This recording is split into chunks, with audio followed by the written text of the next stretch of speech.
Alors, on va voir aujourd'hui le premier cours en mycologie.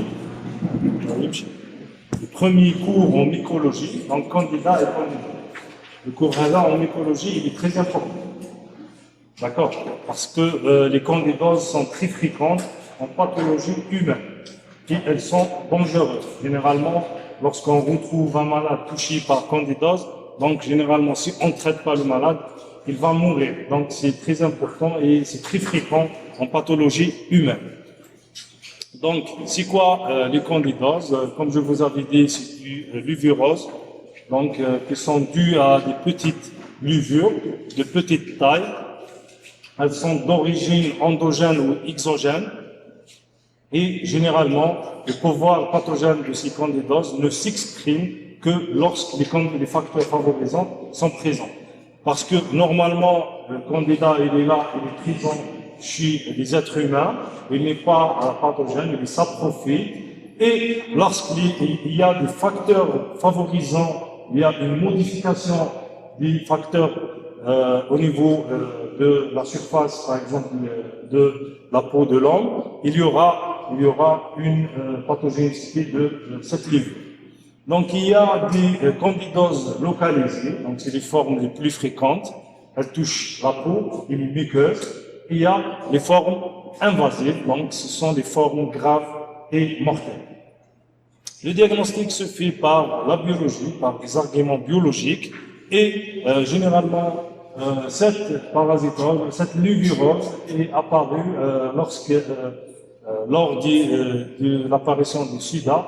Donc on a retrouvé l'émergence des candidoses oropharyngées qui sont fréquentes. Généralement, quand le clinicien il retrouve des candidoses oropharyngées, il est orienté vers une atteinte par le sida. Et normalement, le sida ne fait pas le jeu. Mais généralement, le clinicien, les bons cliniciens, les AFO, qui ont des atteintes œsophagiennes par les candidoses, il va suspecter la présence de sida, de VIH.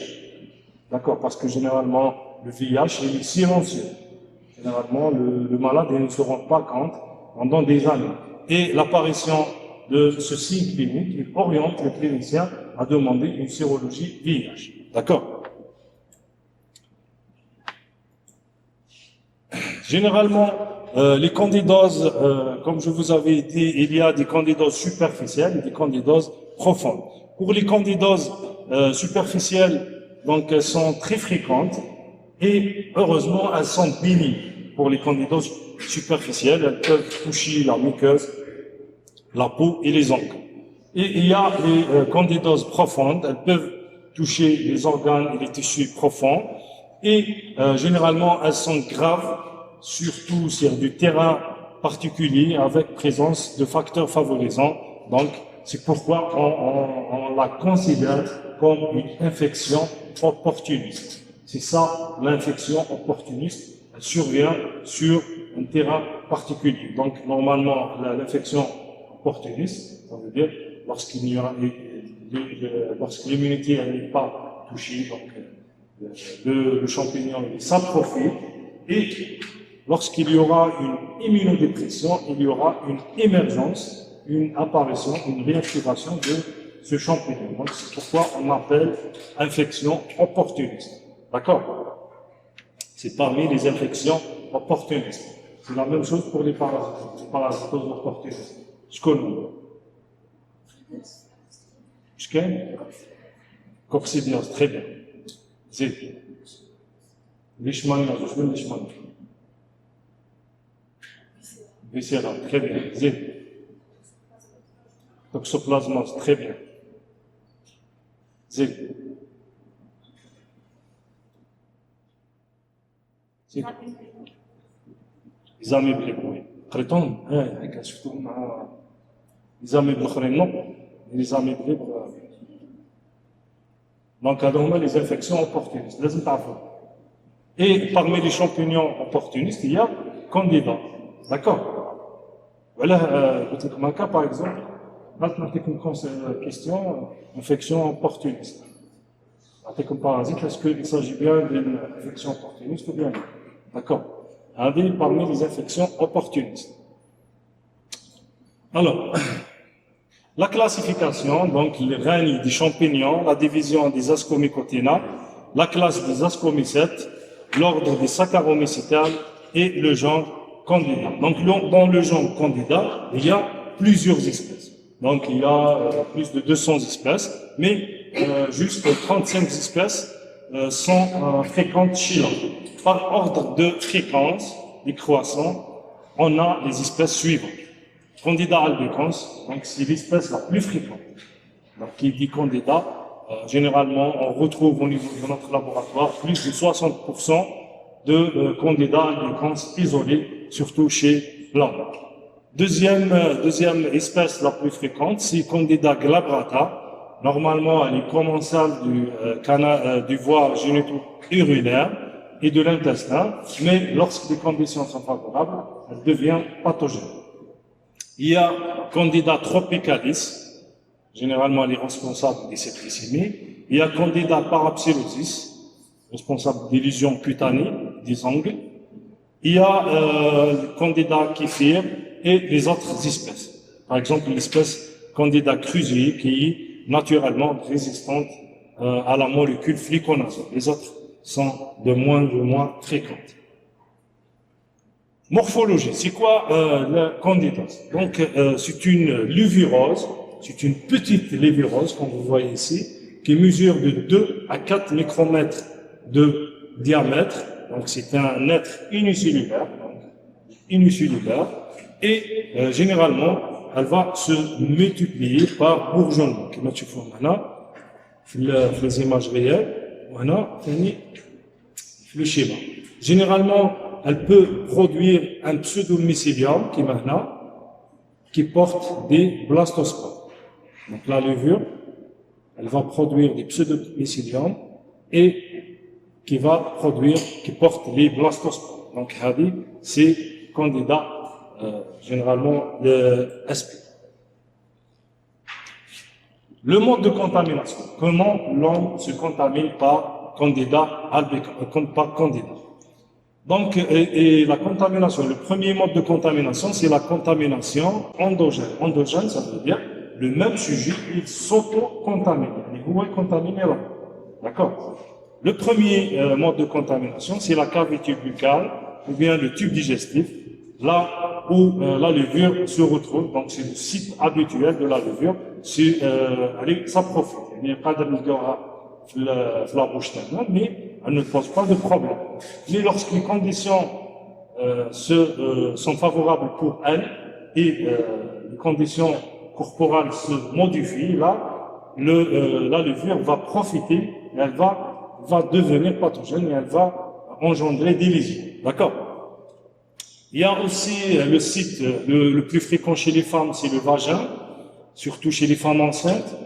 J'ai fait une étude au niveau de la maternité de Betna, j'ai fait des prélèvements au hasard chez les femmes enceintes qui ne se plaignaient de rien, les femmes enceintes, moi, j'ai fait des prélèvements pour une centaine de femmes.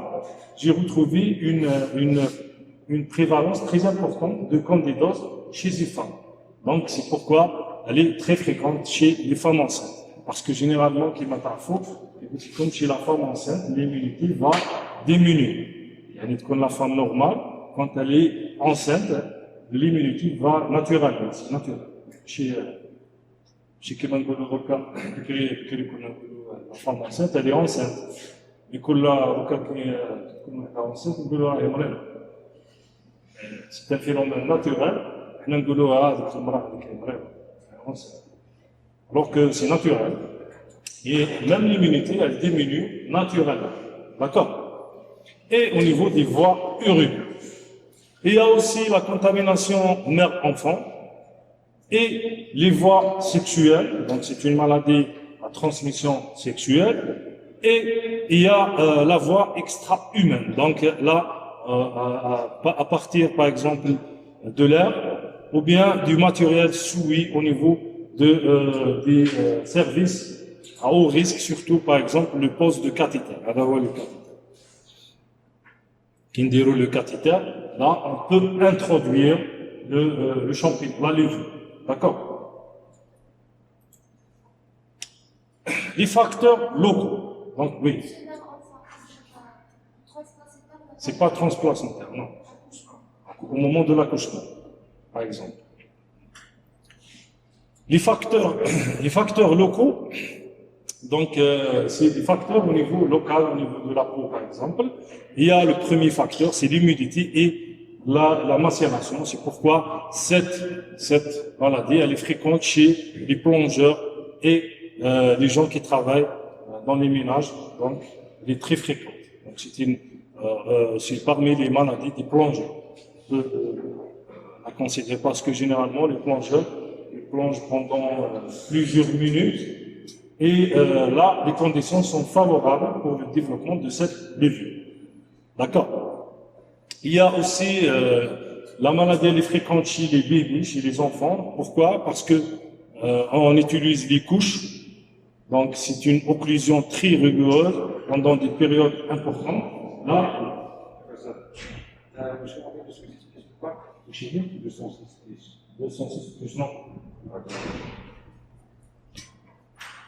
alors, l'hygiène défectueuse, là aussi, c'est parmi les facteurs de risque.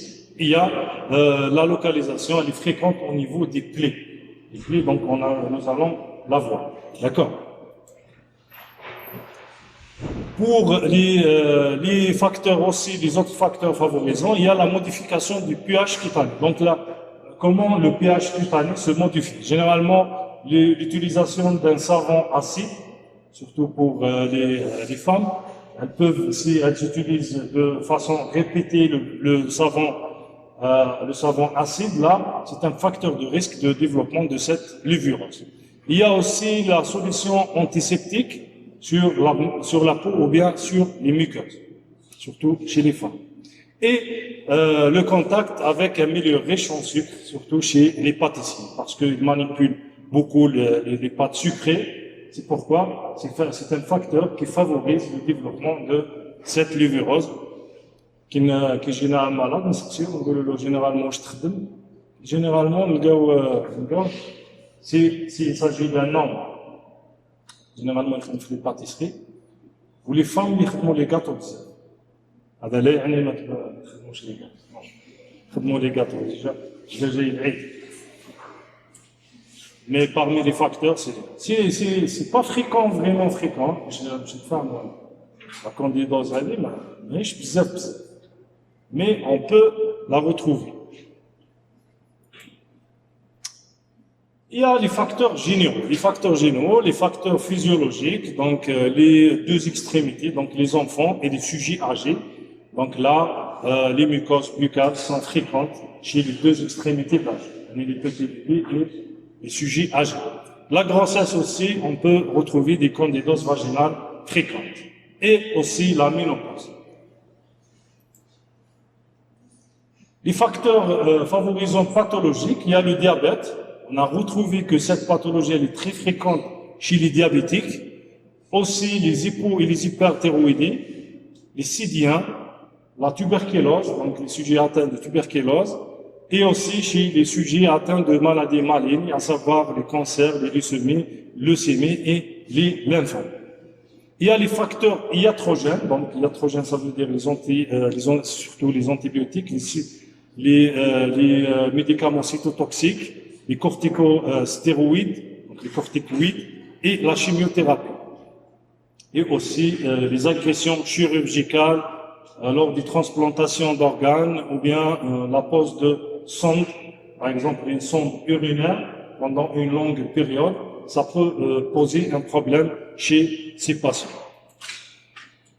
Physiopathologie, comment elle se développe cette lévurose? Généralement, elle est différente selon la forme. Donc il y a les candidoses superficielles et les candidoses profondes. Généralement, pour les candidoses superficielles, elles commencent généralement par l'adhérence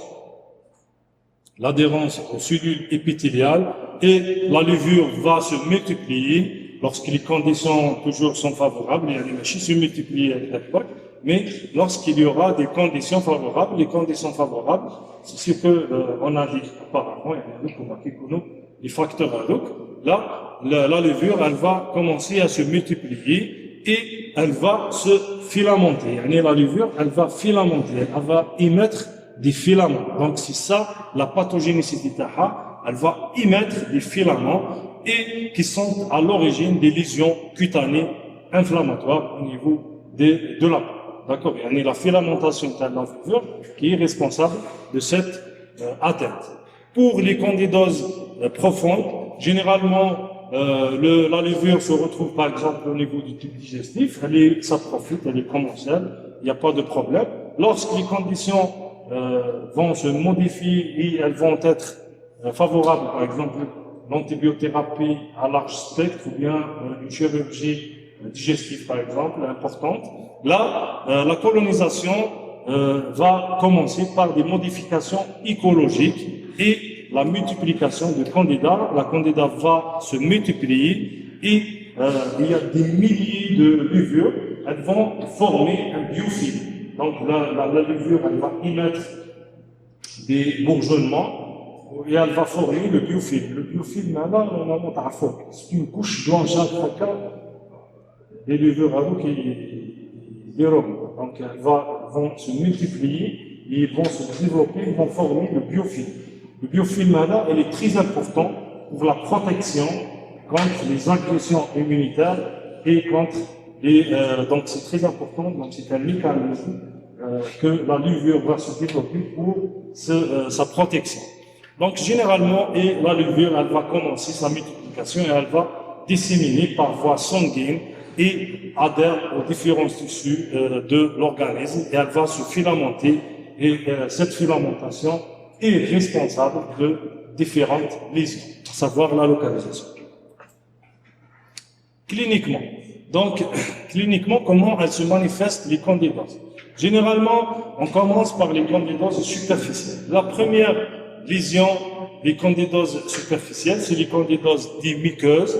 Il y a les candidoses oropharyngiques. Donc, oropharyngiques au niveau de la bouche. La première forme est la forme la plus fréquente, c'est la forme pseudo-membraneuse ou bien le mugu. Le mugu, les chevaux, c'est le mugu. Le mugu, normalement, quand les bébés, qui est le bébé qui est le bébé, il a un enduit blanchâtre. Qui a une couche blanchâtre, avec généralement, il s'agit. C'est pas, mais il est très fréquent chez les bébés. D'accord? Une couche au niveau de la bouche, de la langue, qui entoure de la langue, une couche blanchâtre, c'est le mugu, c'est une candidose buccale. Il est très fréquent chez les nouveau-nés et les sujets âgés. Il est VIH positif, donc la lésion se présente sous forme de lésion blanc jaunâtre, comme vous voyez ici, et elle débute généralement par une tache rouge qui se recouvre par des granulations blanchâtres.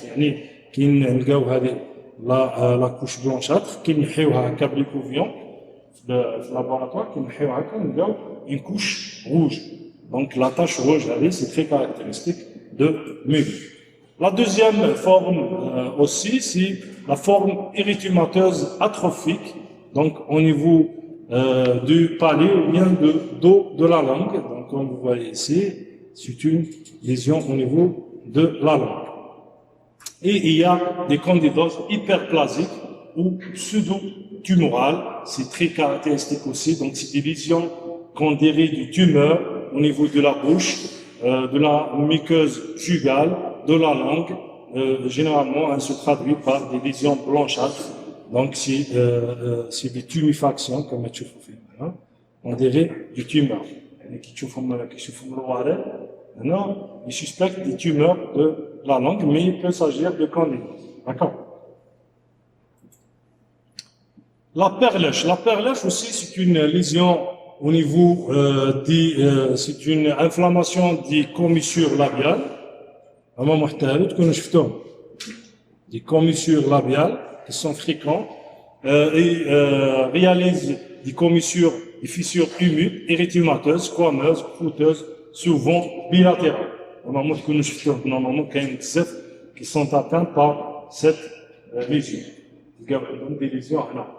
Généralement, s'il s'agit bien d'un immunocompétent, mais lorsqu'il est immunodéprimé, mais il faut le traiter, d'accord?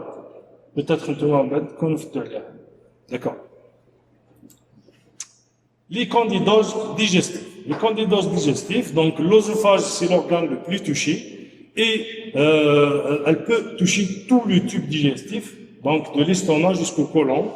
Et l'espèce la plus incriminée, c'est Candida albicans et se traduit cliniquement par une œsophagite, qui chauffe flondoscopie, chauffe l'œsophage recouvert d'un enduit blanchâtre. Et il se traduit cliniquement par une dysphagie, et généralement elle est fréquente chez les sujets atteints de VIH. D'accord? Les candidoses génitales, donc surtout les candidoses chez les femmes, donc les vulvovaginites candidosiques. L'espèce la plus incriminée, c'est Candida albicans, suivie par Candida glabrata. Elle se traduit généralement chez les femmes par des leucorrhées, donc des sécrétions blanchâtres, et des brûlures vulvaires et un prurus qui est fréquent surtout chez les femmes enceintes. Chez l'homme, c'est moins fréquent, mais lorsque on retrouve chez l'homme une candidose, il s'agit bien d'une balanite. Les candidoses cutanées et inguinales, donc l'atteinte de la peau et des ongles. Donc là, l'atteinte inguinale est appelée onychomycose ou bien onyxis. On commence par les manifestations cliniques, cutanées, donc atteinte de la peau. L'atteinte de la peau la plus fréquente, c'est l'atteinte des plis. Les plis, par exemple, de la main ou bien les plis du pied. Généralement, elle se traduit par un sointant, comme vous voyez dans l'image, qui lisse, débutant surtout au fond du pli. Ensuite, il va s'étendre et elle se recouvre par un enduit blanchâtre. Généralement, c'est des lésions rougeâtres recouvertes d'un enduit blanchâtre. Il commence au fond du pli, ensuite il va s'étendre. Il y a deux types d'intertrigaux candidosiques. Il y a les intertrigaux du grand pli. Les grands plis, ça veut dire les plis inguinaux, les plis axillaires, sous-mammaires et interféciés. Donc là, comme vous voyez dans ces images, donc il s'agit d'une candidose sous-mammaire et une candidose sous-axillaire. Donc c'est des candidoses au niveau des grands plis. Là aussi, c'est sous-mammaire. Là, c'est une candidose chez une petite fillette interféciée qui est fréquent aussi. Il y a les intertrigaux des petits plis. Les petits plis, donc c'est surtout au niveau des orteils, donc au niveau du pied, comme vous voyez ici, et du pli ombilicaux, érythro-auriculaire et des commissures labiales. Donc là, c'est des intertrigaux des petits plis. Les candidoses cutanéomycoses chroniques ou bien les granulomes candidosiques, ils sont heureusement rares parce que souvent ils sont graves et ils peuvent toucher les jeunes enfants. Généralement, il survient sur une atteinte par Candida albicans préexistante et ils peuvent toucher la peau, les ongles et les muqueuses. Donc, comme vous voyez dans l'image, l'aspect croûteux, hyperkératosique au niveau de la peau et surtout il survient sur un trouble de l'immunité cellulaire préexistant, donc lorsqu'il y a un trouble de l'immunité cellulaire. Les candidoses invasives ou bien les candidoses systémiques. Donc c'est parmi les candidoses les infections hospitalières les plus fréquentes, donc le 4e rang dans les infections hospitalières. Et surtout, on la retrouve dans les services à haut risque, services chauds, donc c'est surtout le service de cancérologie, hémato, cardiovasculaire, la chirurgie, le service de transplantation, de réanimation et de brûlure. Donc c'est surtout les services là où il y a les malades lourds, donc là où l'atteinte est importante. Et généralement, la porte d'entrée, elle peut être endogène, le malade s'auto-contamine, ou bien exogène, donc à partir d'un cathéter, ou bien une prothèse.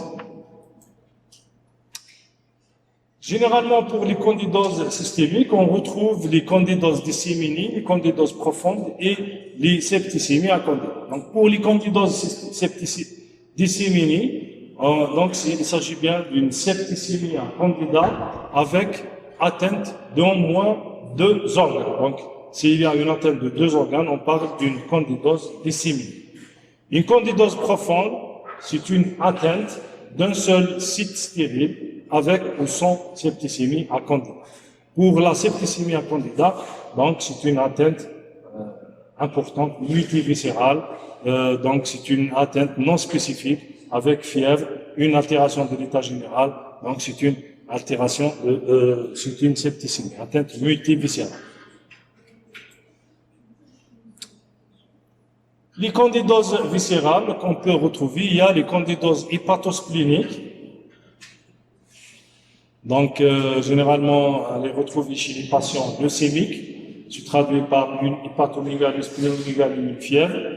Il y a les localisations pulmonaires, elles se traduisent par des pneumonies, des localisations cardiaques, donc l'endocardite, qui donnent un pronostic, qui sont un pronostic grave. Il y a les candidoses rénales qui se traduisent par pyélonéphrite, s'il vous plaît, qui se traduisent par des candidoses pyélonéphrite et des hydronéphrites. Donc là, c'est une atteinte hépatique par candidose. Là, c'est une atteinte rénale par candidose. Là, le rein, là, on a retrouvé des lésions blanchâtres. Il y a aussi des méningites à candida, c'est rare, mais ça existe. On a identifié une méningite à candida chez un sujet VIH au niveau de notre laboratoire. Il y a aussi les candidoses osteo-articulaires, les candidoses cutanées, mais des candidoses cutanées à partir d'une septicémie à candida. Il y a les autres localisations, on peut retrouver l'asthme à candida et l'eczéma, l'atteinte urticaire, les rhinites et les sinusites.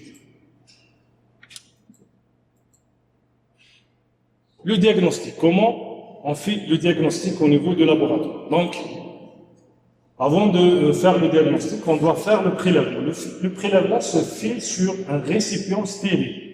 Pourquoi stérile? Pour ne pas confondre l'atteinte, les candidoses de la nature avec les candidoses profondes. Et on doit ensuite remplir les renseignements cliniques et savoir les facteurs favorisants qui nous orientent vers telle ou telle maladie. Alors, pour les candidoses superficielles, le prélèvement se fait pour les muqueuses, se fait par un écouvillon. On frotte avec 2 écouvillons les lésions blanchâtres. Pour la peau et les ongles, on gratte par un vaccinostyle ou bien une curette. On gratte la lésion de l'ongle. L'onyxis.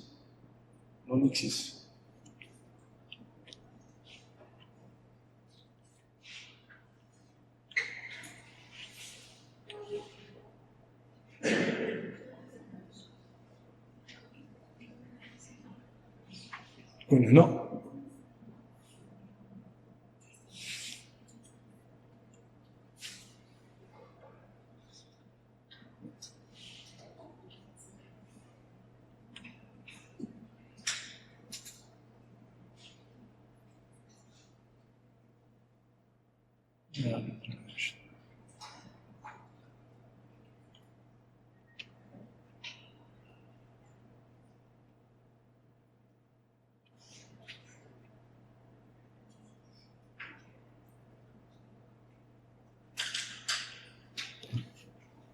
Les candidoses des ongles, bien les onychomycoses, les candidoses qui se retrouvent au niveau des ongles, les candidoses à l'eau, ils peuvent toucher l'ongle.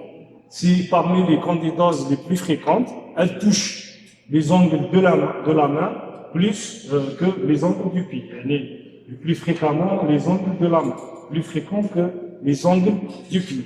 Et généralement, l'espèce la plus incriminée, c'est Candida albicans, donc la plus retrouvée au niveau des ongles des onyxis. Les onychomycoses à Candida, ou là les onyxis à Candida, c'est la même chose.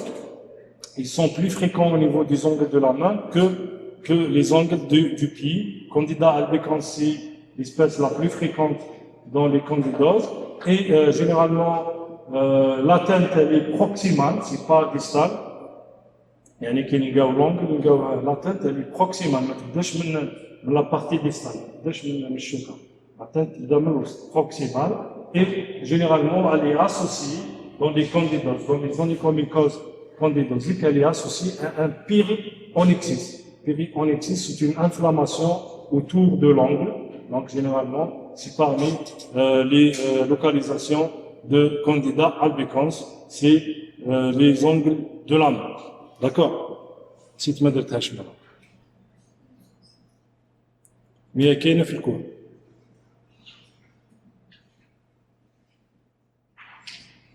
كما تشوفوا هنا c'est un onyxis de l'angle de la main touché par le candidose. Là, j'insiste sur les onyxis parce que je pose beaucoup de questions sur les onyxis. Donc les onyxis à candida, je pose beaucoup de questions. Les onyxis à candida, la différence مع les onyxis اللي راح نشوفوهم بعد. كاين les onyxis à dermatophyte. وهذو les onyxis à candida باش نعرفوا la différence.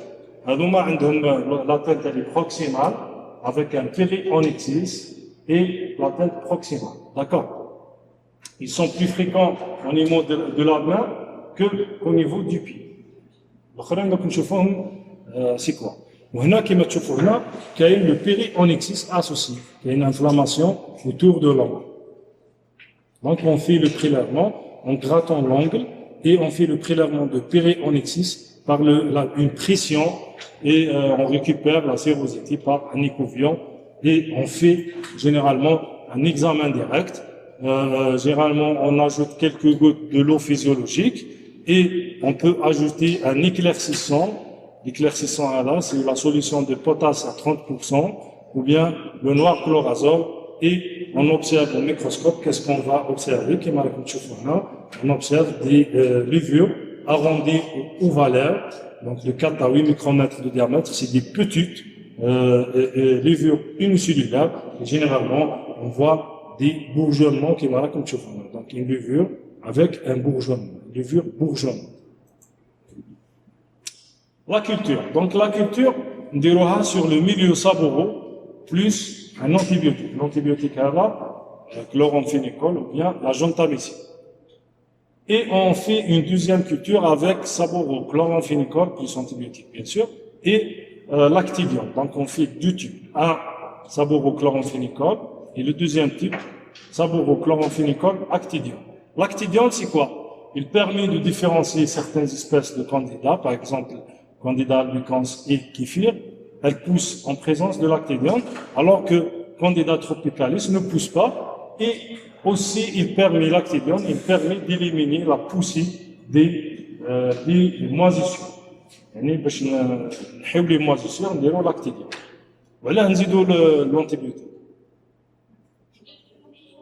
pour éliminer la poussée des bactéries, parce que généralement la poussée des bactéries est plus rapide que les champignons. يعني حنا نحوسوا على les champignons وجماعة la bactérie نحوسوا على les bactéries. حنا نزيدو l'antibiotique pour éliminer la poussée des bactéries. حنا نحوسوا غير على les champignons.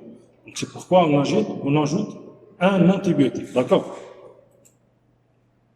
Qu'est-ce qu'on va retrouver dans la culture? Généralement, les levures de type champignon candida, elles poussent à 37 degrés pendant 48 heures. Au bout de 48 heures, il va y avoir une poussée de candida. Donc, des colonies, elles vont donner donc sur le milieu saboureux, le milieu saboureux.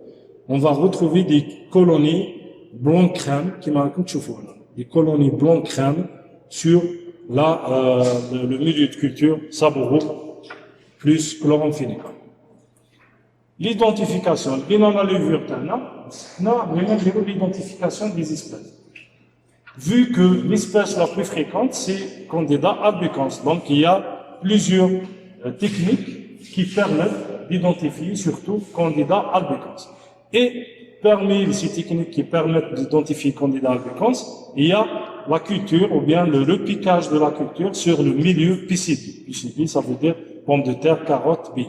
Donc, c'est un milieu qui est pauvre pour Candida albicans et généralement, on fait un repiquage sur ce milieu PCB et au bout de 24 à 48 heures, à 27 degrés, il y a formation de chlamydospores, donc les chlamydospores qui sont des spores terminales, comme vous voyez ici, des spores terminales ou bien latérales de forme ovale ou bien ronde de 12 micromètres de diamètre à paroi épaisse et avec un double contour. Donc là, s'il y a formation de chlamydospores, il s'agit d'espèces Candida albicans. Donc c'est ça le test de chlamydosporulation.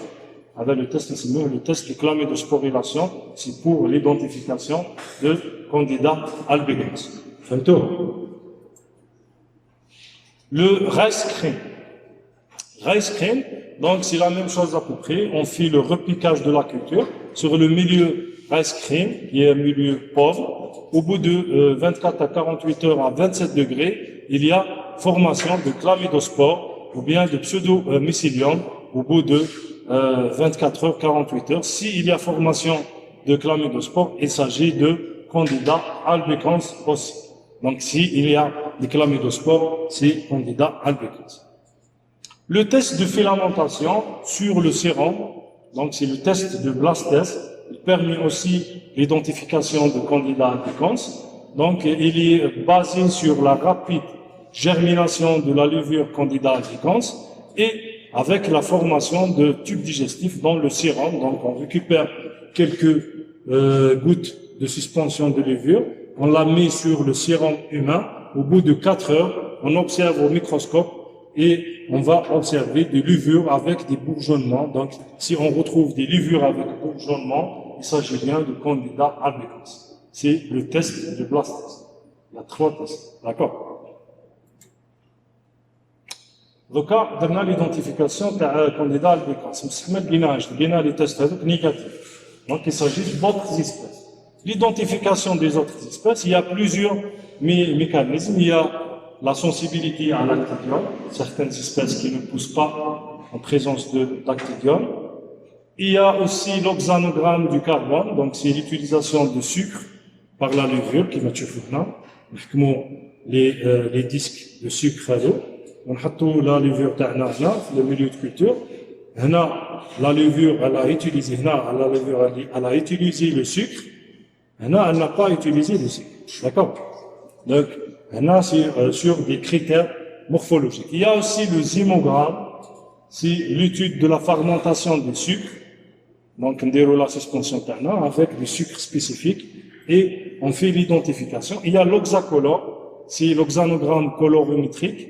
Donc, c'est l'utilisation de sucre par la levure avec l'étude de la couleur avec des enzymes spécifiques. Donc, c'est des techniques qui permettent l'identification des autres espèces. Actuellement, il y a la spectrométrie de masse de type Maldetov.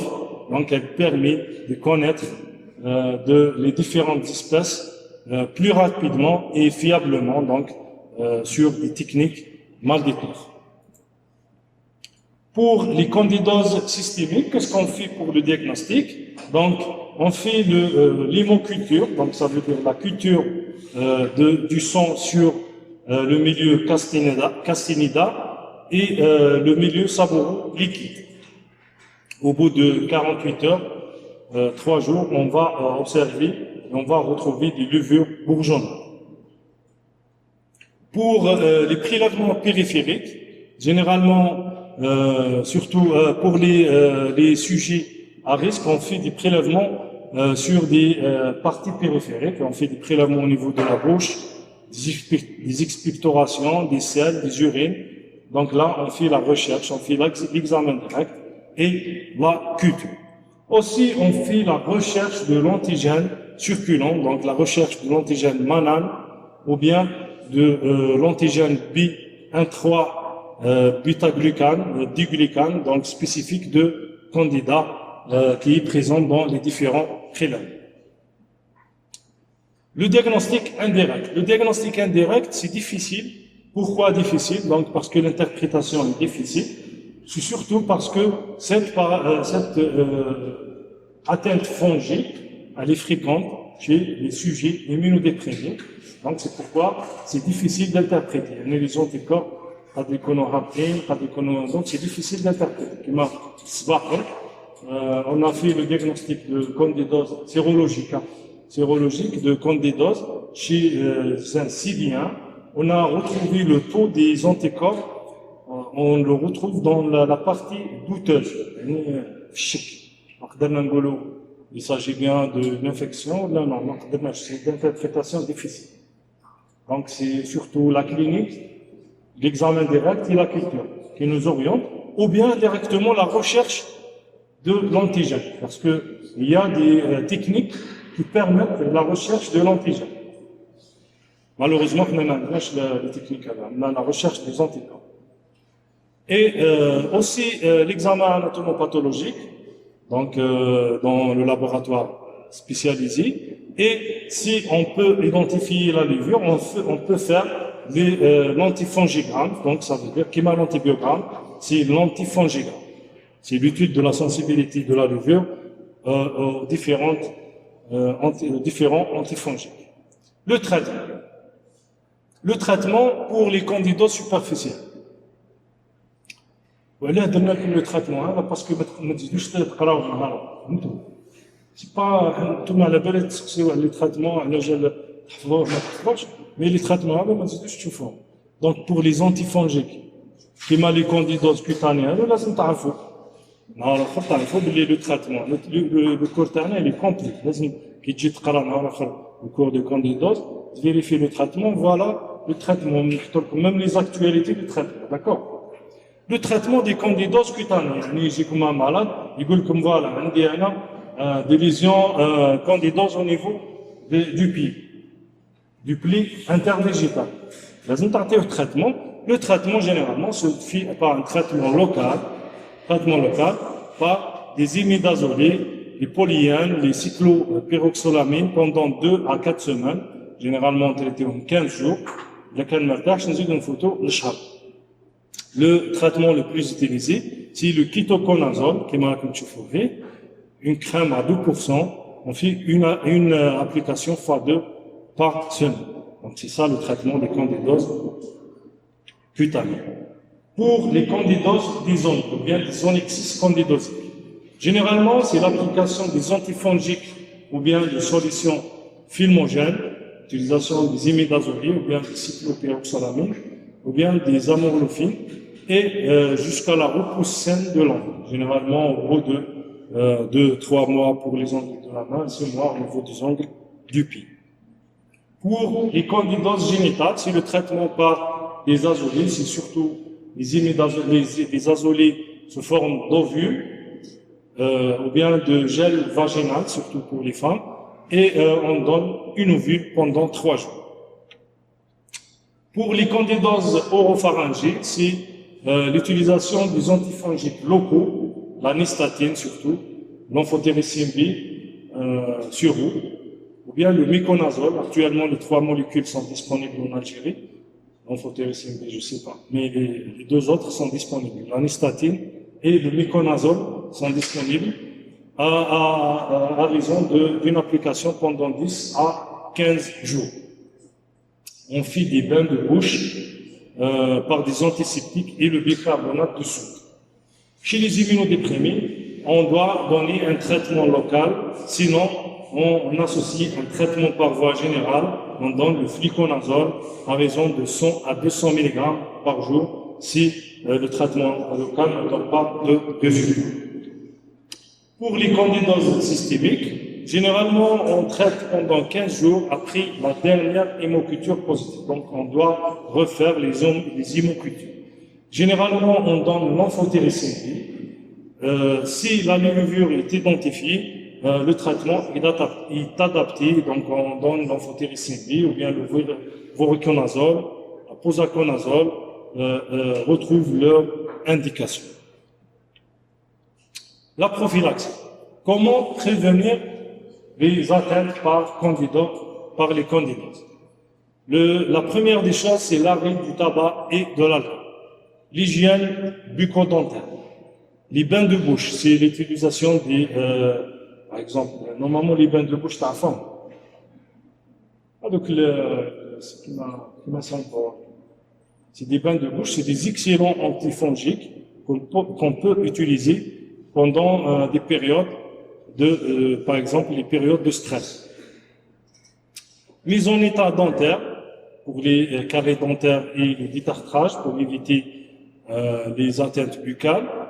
Ne pas manger entre les repas, surtout les sucreries. C'est difficile. Hein. Les sucreries, mais c'est parmi les facteurs favorisant le développement des champignons. L'application des principes d'hygiène hospitalière de base, surtout dans les services à haut risque, donc là où il y a un risque important. Voilà, je vous remercie pour votre